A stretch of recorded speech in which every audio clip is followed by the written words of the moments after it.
an international law that has not been investigated in Nigeria, and we are talking about investigating and enforcement duties. What is your motivation? Well, you can't truly say that it's not been domesticated in Nigeria. I mean, normally that bill actually erupted from the Kampala Convention, you're aware, right? And by 2012, we would say that we've had that. But you know, you have bills, you need to know why that bill came into existence. For every bill that has come into existence, there must be a challenge that they wanted to address. So the Nigerian factor of it, we've been talking about IDP, talking about there's a difference between internally displaced people and then refugees. Everybody's displaced. But when you're displaced in a particular territory, a nation, that's the IDP issue we're talking about. But there are so many things that come with it. We've been hearing about IDP in the Northwest. Truly speaking, every part of Nigeria, we've had internally displaced people. Whether it's because of force majeure, whether it's a challenge of harsh weather, rain, or whether it's displacement because of bad attack, whatever it is. What we're talking about is how to manage our people, Nigerians that have been displaced. Are we thinking about how to shelter them? Are we talking about how to feed them? Are we talking about how to clothe them? Are we talking about how to rehabilitate them? You know, there are a lot of issues that have not been dealt with in this country. But it's a growing country, it's a developing country. So we keep, as a country is developing, we keep reviewing. So this bill is actually apt now. You can tell that since the pandemic, we've had lots and lots of issues, and every nation that will develop will have to deal with these issues as they come. So yeah, that is what we want to deal with now. There are so many aspects of dealing with internally displaced people, and those aspects are the aspects we want to capture fully and holistically, so that would assure the well-being of our people. So that is part of it. It's just the first reading, and we are gearing for the second reading. You know, when I'll do the lead debate. Yesterday, I also had a first reading on the National Research and Innovation Council Establishment Bill 2021. See, for me, any nation that will grow will at least remember its past experiences. The only one way that Nigeria would develop will be just like every developed nation, through its science and technology, research.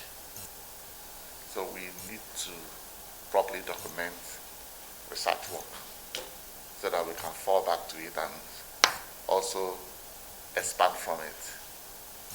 So, you know, we've had so many ideas, but I'm talking about the council, so that this research council will be, you know, properly put in place to develop our science and technology, and not just our science and technology, other aspects. Without proper research, innovation, and also capturing it well. Because you see a lot of people will just copy and paste, and it's not helping us as a nation. So those two bills are dear to my heart. Besides that, I'm sure that you all know that I've talked about classroom library, foundational education. I've always said that we have challenges in this country emanating from youthful restiveness, from drug infestation, from unemployment. But I believe that all these challenges can be solved by introducing proper foundational education. Growing up as a child, we had libraries. During long vacation, some of us would go to one library or the other and try to read one thing or the other. Today, we don't even have that libraries. We don't have the culture. Neither do we have the books. So part of what I was working on the past 3 years when I was advising the Minister of Education, I mean the last dispensation, was trying to bring back classroom library into our classroom and into primary and nursery school so that we can get foundational education right. If you see what we have here, for instance, we're talking about the pandemic, COVID-19 pandemic. If you have primary one and nursery kids and you're able to teach them in the way kids like to learn, the way of manner, kids learn with colored books, and you're teaching them how to fight germs as children, you're already teaching them how to fight the pandemic. These are elementary things that were being taught in schools before. But with classroom library, what we have tried to do, sometime during our second year anniversary, I visited the IDP camp. And what I did was to go to IDP camp to reintroduce classroom library to them. And in the course of doing that, we know that there's no way you get that done properly without getting parents and guardians, teachers involved. So because these children haven't seen libraries before, if you come to the entire FCT, I hear they have 3 of them. I visited one where I went to donate the classroom library. And it was an eyesore here in Zone 5. You will not believe it. This is the Federal Capital Territory. And you look at the quality of library that we have. So we found out that the only way we can get back on track is to introduce classroom library. I just explained one book to you. And this book will handle the pandemic. This country, this is one of the most blessed countries of the world. And I can tell you why. I've traveled to so many continents.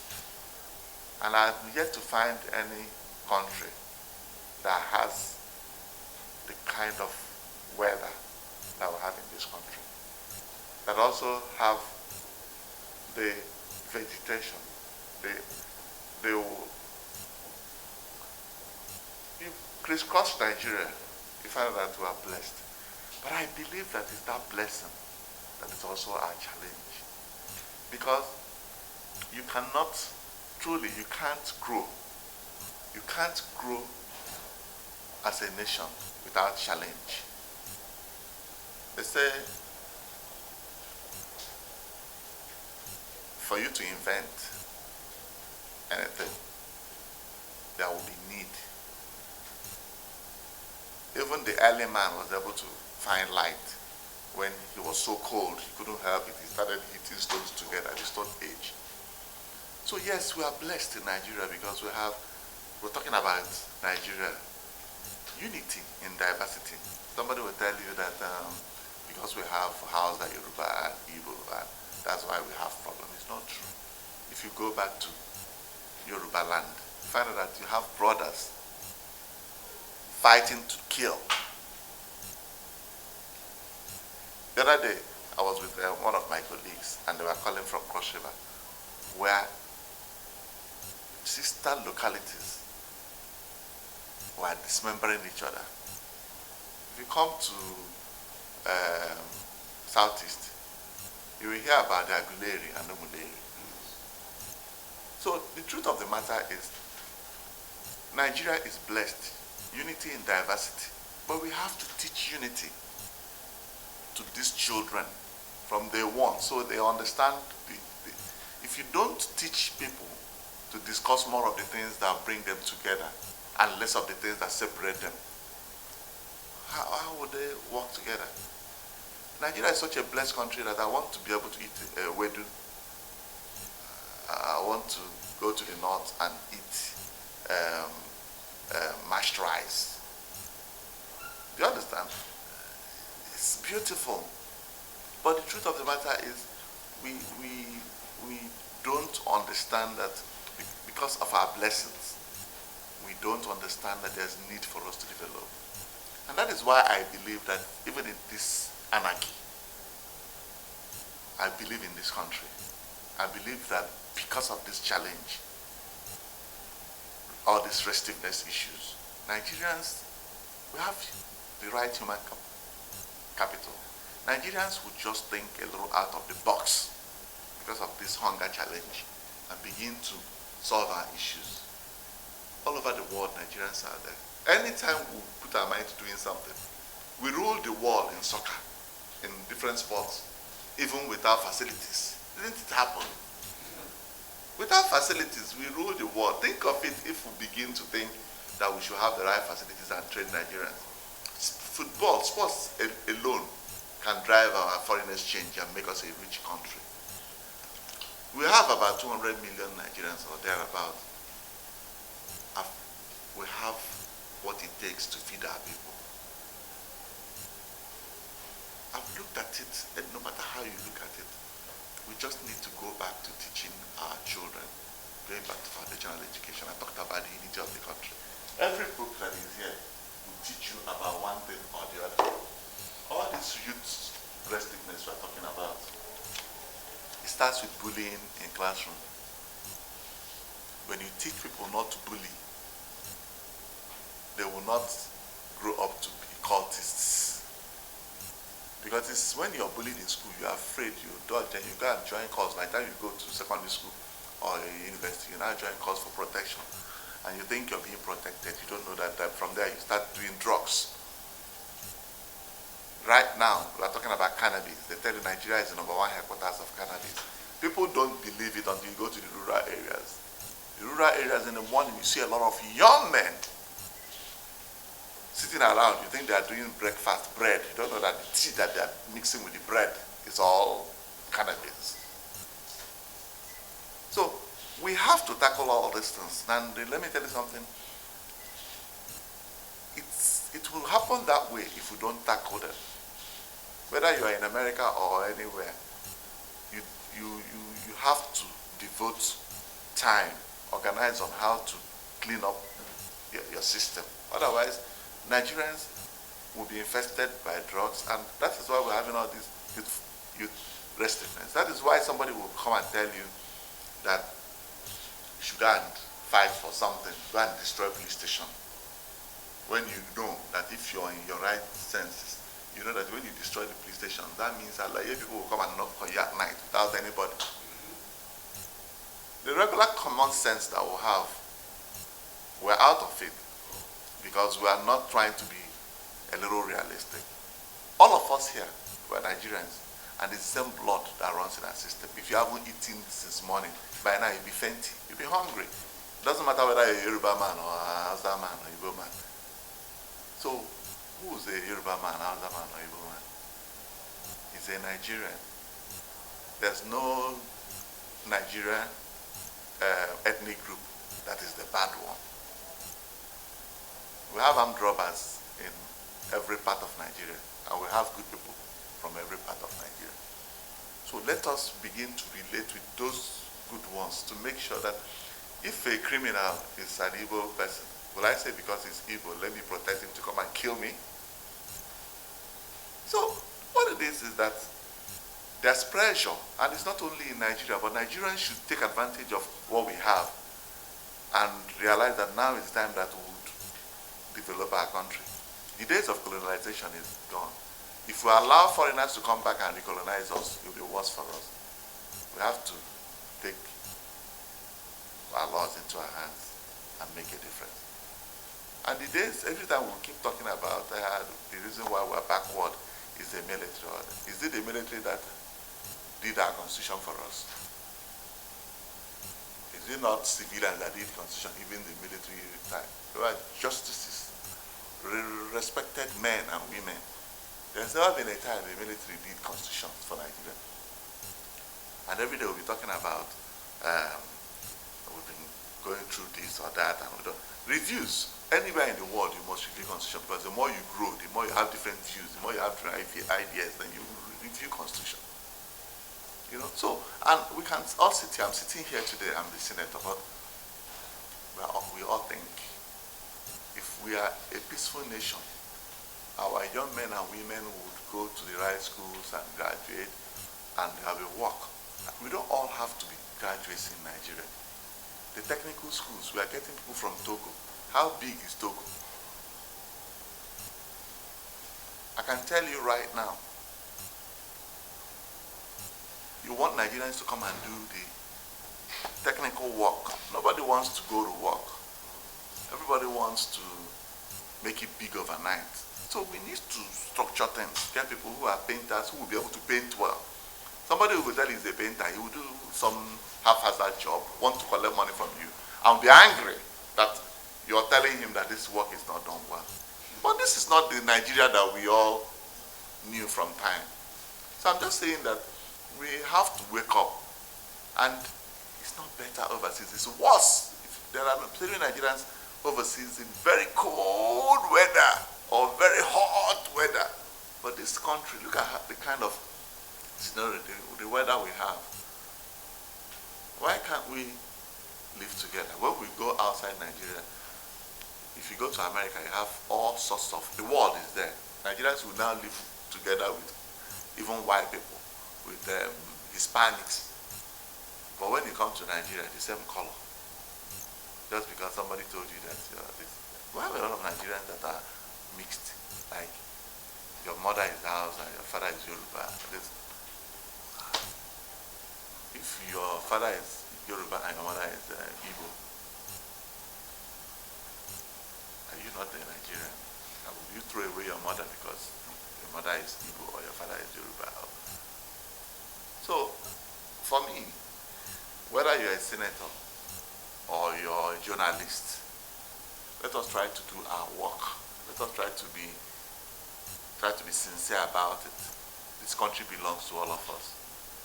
You know, let's not say because somebody is Igbo and he's done something wrong, and when you ask me, I'm careful because I don't want to condemn. What does that mean? What does that mean? I remember when I was a board member in Federal College of Education Technical Gombe, and they were trying to interview teachers. And the board, they said, okay, that there's quota system, so that they have to consider. I said, no, but write the exams first for them. Some of the people then said, they will report me, that they will report me to an MI. But the MI is an educated man. The man said, this young man is saying the truth. If you write the exams for them, and even if the best teachers are from one ethnic group, they will teach your children. By the time they finish teaching your children in 2, 3, 4 years, your children will now become good teachers. And then they'll be the ones teaching their own brothers and sisters.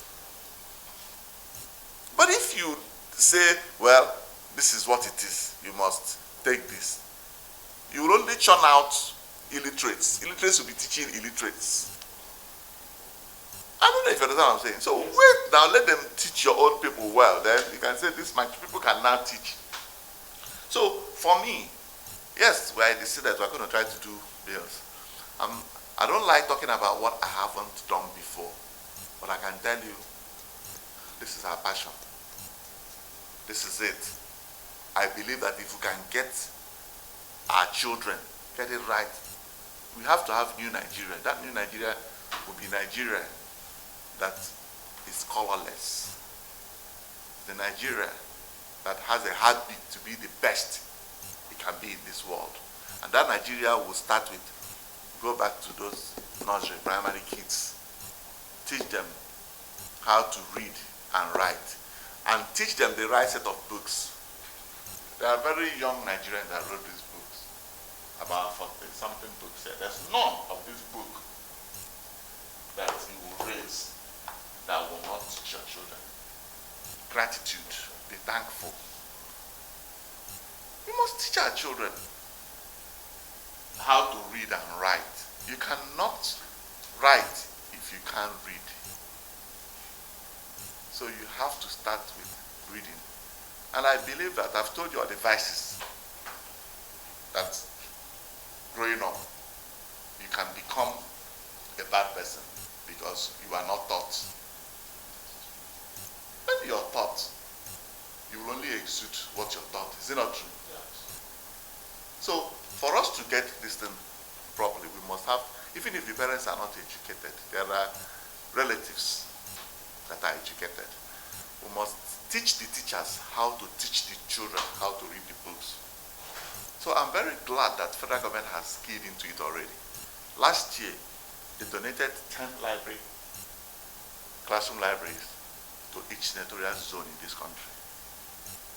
And thank God I'm a member of the Basic and Secondary Committee. What we have done now is to make sure that our oversight function, we want to go back, and I started with it. I went back to him and I went to SUPEB and asked them, the 10 classroom libraries that were sent to my Imo North, where are they? Everybody was running head, asking, guess what, you know where they were? Can you guess where they were? In storage. And I can tell you, Nigerians are good people.